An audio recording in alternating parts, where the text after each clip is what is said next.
നമസ്കാരം.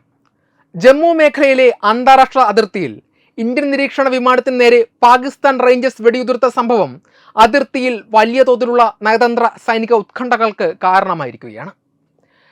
കനാചാക് സെക്ടറിൽ പതിവ് നിരീക്ഷണ പറക്കൽ നടത്തിക്കൊണ്ടിരുന്ന ഇന്ത്യൻ റിമോട്ട്ലി പൈലറ്റഡ് എയർക്രാഫ്റ്റിന് നേരെയാണ് അതിർത്തിക്ക് അപ്പുറത്തു നിന്ന് പ്രകോപനമില്ലാതെ വെടിവെപ്പുണ്ടായത്.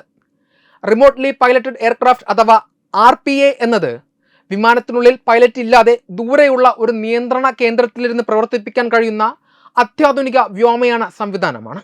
സാധാരണഗതിയിൽ നമ്മൾ ഡ്രോണുകൾ എന്ന് വിളിക്കുന്ന വിഭാഗത്തിൽപ്പെടുന്നവയാണ് എങ്കിലും സൈനികവും സാങ്കേതികവുമായ അർത്ഥത്തിൽ RPA എന്നത് കൂടുതൽ സങ്കീർണമായ ഒരു സംവിധാനത്തെയാണ് സൂചിപ്പിക്കുന്നത്.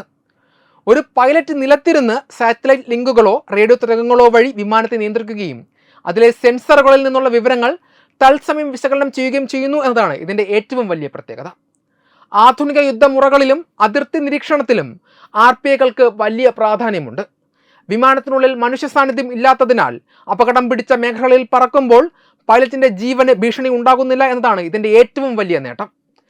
ശത്രു രാജ്യങ്ങളുടെ നീക്കങ്ങൾ നിരീക്ഷിക്കാനും അതിർത്തി കടന്നുള്ള നുഴഞ്ഞുകയറ്റം കണ്ടെത്താനും അതിസങ്കീർണമായ ക്യാമറകളും തെർമൽ സെൻസറുകളും ഇത്തരം വിമാനങ്ങളിൽ ഘടിപ്പിച്ചിട്ടുണ്ടാകും. സാധാരണ വിമാനങ്ങളെ അപേക്ഷിച്ച് കൂടുതൽ സമയം ആകാശത്ത് തങ്ങി നിൽക്കാൻ ഇവയ്ക്ക് സാധിക്കുമെന്നതിനാൽ ഒരു നിശ്ചിത പ്രദേശം ദീർഘനേരം നിരീക്ഷിക്കുവാൻ സൈന്യത്തിന് ഇത് സഹായിക്കും. ഇന്ത്യൻ പ്രതിരോധ സേനകൾ നിലവിൽ ഹോറോൺ, പ്രഡേറ്റർ തുടങ്ങിയ അത്യാധുനിക RPAകൾ അതിർത്തികളിൽ വിന്യസിച്ചിട്ടുണ്ട്. യുദ്ധസമയത്ത് കൃത്യമായ വിവരങ്ങൾ ശേഖരിക്കാനും ശത്രുവിൻ്റെ ഒളിത്താവളങ്ങൾ കണ്ടെത്താനും ഇവ വലിയ പങ്കുവഹിക്കുന്നു. തത്സമയ ദൃശ്യങ്ങൾ നൽകാൻ കഴിയുമെന്നതിനാൽ സൈനിക നടപടികൾ കൂടുതൽ കൃത്യതയോടെ ആസൂത്രണം ചെയ്യുവാൻ RPAകൾ സഹായിക്കും. ചുരുക്കത്തിൽ പൈലറ്റിൻ്റെ സുരക്ഷ ഉറപ്പാക്കിക്കൊണ്ട് തന്നെ ശത്രുവിനെ നിരീക്ഷിക്കാനും ആവശ്യമെങ്കിൽ ആക്രമിക്കാനും സഹായിക്കുന്ന ആധുനിക യുദ്ധതന്ത്രത്തിലെ അദൃശ്യ കണ്ണുകൾ എന്നാണ് ഇവ വിശേഷിക്കപ്പെടുന്നത്. കഴിഞ്ഞ കുറച്ചു കാലങ്ങളായി അതിർത്തിയിൽ താരതമ്യേന നിലനിന്നിരുന്ന സമാധാന അന്തരീക്ഷത്തിന് ഭീഷണിയാക്കുന്ന വിധത്തിലാണ് പാകിസ്ഥാന്റെ ഈ പുതിയ നീക്കം വിലയിരുത്തപ്പെടുന്നത്. ഇന്ത്യൻ അതിർത്തിക്കുള്ളിൽ പൂർണ്ണമായും നിയമപരമായ രീതിയിൽ പറന്നുകൊണ്ടിരുന്ന വിമാനത്തിന് നേരെ നടന്ന ഈ ആക്രമണം അന്താരാഷ്ട്ര നിയമങ്ങളുടെ ലംഘനമാണെന്ന് പ്രതിരോധ വിദഗ്ധർ ചൂണ്ടിക്കാട്ടുന്നു. ലഭ്യമായ വിവരങ്ങൾ പ്രകാരം കഴിഞ്ഞ ദിവസം രാത്രിയിലാണ് സംഭവം നടന്നിരിക്കുന്നത്. പാകിസ്ഥാന്റെ ഖേരി പോസ്റ്റിൽ നിന്ന് 4 റൗണ്ടും അസ്ലം പോസ്റ്റിൽ നിന്ന് 1 റൗണ്ടും ഉൾപ്പെടെ ആകെ 5 റൗണ്ട് വെടിയുണ്ടകളാണ് ഇന്ത്യൻ നിരീക്ഷണ വിമാനത്തെ ലക്ഷ്യമാക്കി പാക് സൈന്യം ഉതിർത്തത്. നിയന്ത്രണ രേഖയ്ക്കും അന്താരാഷ്ട്ര അതിർത്തിക്കുമിടയിലുള്ള മേഖലയിൽ പതിവ് സുരക്ഷാ നിരീക്ഷണം നടത്തുകയായിരുന്നു ഈ വിമാനം. എന്നാൽ പാകിസ്ഥാന്റെ വെടിവെപ്പിനെ അതിജീവിച്ച് ദൗത്യം വിജയകരമായി പൂർത്തിയാക്കുവാൻ വിമാനത്തിന് സാധിച്ചു എന്നത് ശ്രദ്ധേയമാണ്. ആക്രമണത്തിൽ വിമാനത്തിന് യാതൊരുവിധ കേടുപാടുകളും സംഭവിച്ചിട്ടില്ലെന്നും അത് സുരക്ഷിതമായി ബേസിൽ തിരിച്ചിറങ്ങിയെന്നും ഔദ്യോഗിക വൃത്തങ്ങൾ സ്ഥിരീകരിച്ചു. ഇന്ത്യൻ സൈന്യമാണോ അതോ വ്യോമസേനയാണോ ഈ വിമാനം നിയന്ത്രിച്ചിരുന്നതെന്ന കാര്യത്തിൽ വ്യക്തത വന്നിട്ടില്ല എങ്കിലും ഇന്ത്യയുടെ സ്വന്തം വ്യോമാതിർത്തിക്കുള്ളിൽ വെച്ചാണ് ഈ പ്രകോപനം ഉണ്ടായതെന്ന കാര്യം സൈന്യം ഗൗരവത്തോടെയാണ് കാണുന്നത്. അതിർത്തി കടന്നുള്ള ഭീകരവാദവും നുഴഞ്ഞുകയറ്റവും തടയുന്നതിനായി ഇന്ത്യ അത്യാധുനിക ഡ്രോണുകളും നിരീക്ഷണ വിമാനങ്ങളും നിരന്തരമായി ഉപയോഗിക്കാറുണ്ട്. ഇത്തരം നിരീക്ഷണ സംവിധാനങ്ങൾ പാകിസ്ഥാന്റെ രഹസ്യ നീക്കങ്ങൾക്ക് തടസ്സമാകുന്നു എന്ന തിരിച്ചറിവാകാം ഇത്തരമൊരു വെടിവെപ്പിലേക്ക് അവരെ നയിച്ചത്. രാത്രികാലങ്ങളിൽ അതിർത്തി വഴിയുള്ള ആയുധക്കടത്തും മയക്കുമരുന്ന് കടത്തും ഇന്ത്യ അതീവ ജാഗ്രതയോടെ നിരീക്ഷിച്ചു വരികയാണ്. അതിർത്തിയിൽ പാകിസ്ഥാൻ നിരന്തരം പ്രകോപനങ്ങൾ സൃഷ്ടിക്കുന്നതിന് പിന്നിൽ കൃത്യമായ ചില സൈനികവും നയതന്ത്രപരവുമായ ലക്ഷ്യങ്ങൾ ഉണ്ടെന്നാണ് പ്രതിരോധ വിദഗ്ധർ വിലയിരുത്തുന്നത്. അതിൽ ഏറ്റവും പ്രധാനപ്പെട്ടത് ജമ്മു കശ്മീർ വിഷയത്തെ അന്താരാഷ്ട്ര തലത്തിൽ സജീവമായി നിലനിർത്തുക എന്നതാണ്. അതിർത്തിയിൽ വെടിവെപ്പും സംഘർഷങ്ങളും ഉണ്ടാകുമ്പോൾ അത് ആഗോള ശ്രദ്ധയാകർഷിക്കുമെന്നും അതുവഴി കശ്മീർ പ്രശ്നത്തിൽ വിദേശ രാജ്യങ്ങളുടെ ഇടപെടൽ ഉറപ്പാക്കാമെന്നും പാകിസ്ഥാൻ കരുതുന്നു. ഇന്ത്യയിൽ സമാധാനപരമായ അന്തരീക്ഷം നിലനിൽക്കുന്നത് തങ്ങളുടെ താല്പര്യങ്ങൾക്ക് വിരുദ്ധമാണെന്ന ചിന്താഗതിയും ഇതിന് പിന്നിലുണ്ട്. മറ്റൊരു പ്രധാന കാരണം അതിർത്തി കടന്നുള്ള ഭീകരവാദമാണ്. ശൈത്യകാലം അവസാനിക്കുന്നതോടെയും മഞ്ഞുരുകുന്നതോടെയും ഭീകരരെ ഇന്ത്യൻ മണ്ണിലേക്ക് കടത്തിവിടാൻ പാകിസ്ഥാൻ ശ്രമിക്കാറുണ്ട്. ഇത്തരത്തിൽ നുഴഞ്ഞുകയറ്റം നടത്തുമ്പോൾ ഇന്ത്യൻ സൈന്യത്തിന്റെ ശ്രദ്ധ തിരിക്കാനായി പാക് സൈന്യം അതിർത്തിയിലെ പോസ്റ്റുകൾക്ക് നേരെ വെടിയുതിർക്കുന്നു. സൈന്യം ഈ വെടിവെപ്പിന് മറുപടി നൽകുമ്പോൾ ആ പഴുതിലൂടെ ഭീകരരെ അതിർത്തി കടത്തുക എന്നതാണ് പാകിസ്ഥാന്റെ തന്ത്രം. ഇപ്പോൾ നിരീക്ഷണ വിമാനങ്ങൾക്ക് നേരെ വെടിയുതിർക്കുന്നത് ഇന്ത്യയുടെ അത്യാധുനിക നിരീക്ഷണ സംവിധാനങ്ങൾ തകർക്കാനാണ്. ഡ്രോണുകളും നിരീക്ഷണ വിമാനങ്ങളും അതിർത്തിയിലെ ചെറിയ ചലനങ്ങൾ പോലും കണ്ടെത്തുന്നത് പാകിസ്ഥാന്റെ ഇത്തരം ഒളിപ്പോരുകൾക്ക് വലിയ തടസ്സം സൃഷ്ടിക്കും. പാകിസ്ഥാന്റെ ആഭ്യന്തര രാഷ്ട്രീയ സാഹചര്യങ്ങളും ഇത്തരം പ്രകോപനങ്ങൾക്ക് കാരണമാകാറുണ്ട്. രാജ്യത്തിനുള്ളിൽ സാമ്പത്തിക പ്രതിസന്ധിയോ രാഷ്ട്രീയ അസ്ഥിരതയോ ഉണ്ടാകുമ്പോൾ ജനശ്രദ്ധ തിരിക്കാനായി ഭരണകൂടവും സൈന്യവും ഇന്ത്യയുമായുള്ള സംഘർഷം ആയുധമാക്കുന്നു. ജനങ്ങൾക്കിടയിൽ പാക് സൈന്യത്തിന്റെ പ്രസക്തി വർദ്ധിപ്പിക്കാനും ഇന്ത്യയെ ഒരു ശത്രു രാജ്യമായി ചിത്രീകരിക്കുന്നത് അവർക്ക് ആവശ്യമാണ്. കൂടാതെ ആഗോളതലത്തിൽ ഇന്ത്യയുടെ വളർച്ചയും നയതന്ത്ര വിജയങ്ങളും പാകിസ്ഥാനെ അസ്വസ്ഥരാക്കുന്നുണ്ട്.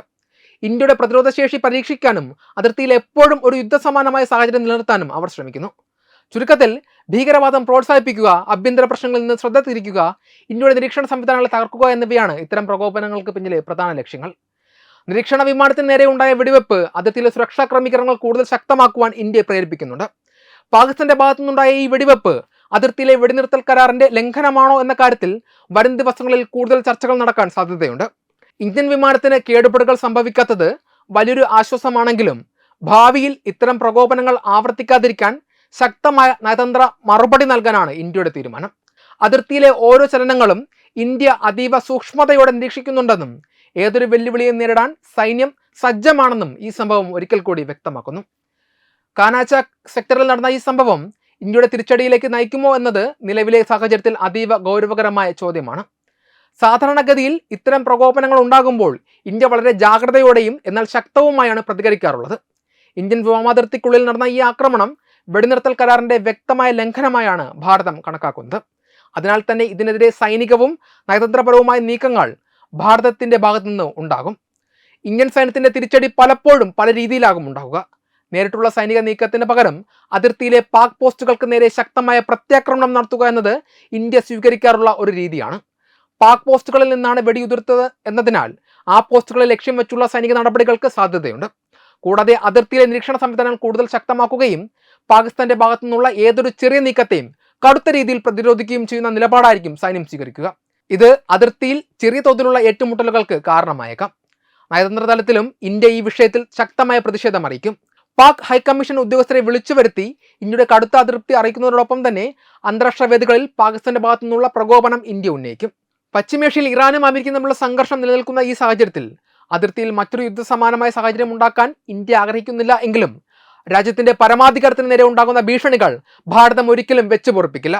മുമ്പ് ബാലാക്കോട്ട് വ്യോമാക്രമണം പോലെയുള്ള സംഭവങ്ങൾ തെളിയിക്കുന്നത് ഇന്ത്യയുടെ ക്ഷമ പരീക്ഷിച്ചാൽ കടുത്ത തിരിച്ചടി നൽകാൻ മടിക്കില്ല എന്നതാണ്. ചുരുക്കത്തിൽ ഇന്ത്യൻ വിമാനത്തിന് കേടുപാടുകൾ സംഭവിച്ചില്ല എന്നത് സംഘർഷത്തിന്റെ തീവ്രത തൽക്കാലം കുറയ്ക്കുമെങ്കിലും പാകിസ്ഥാന്റെ ഭാഗത്തുനിന്നുള്ള ഈ നീക്കം ഇന്ത്യയെ പ്രകോപിപ്പിക്കാൻ ലക്ഷ്യമിട്ടുള്ളതാണ്. സൈന്യം നിലവിൽ അതീവ ജാഗ്രതയിലാണ്. പാകിസ്ഥാൻ ഇത്തരം നീക്കങ്ങൾ ആവർത്തിക്കുകയാണെങ്കിൽ സർജിക്കൽ സ്ട്രൈക്ക് പോലെയുള്ള കർശനമായ സൈനിക നടപടികളിലേക്ക് നീങ്ങാൻ ഇന്ത്യ മടിക്കില്ലെന്ന് പ്രതിരോധ വിദഗ്ധർ വിലയിരുത്തുന്നു.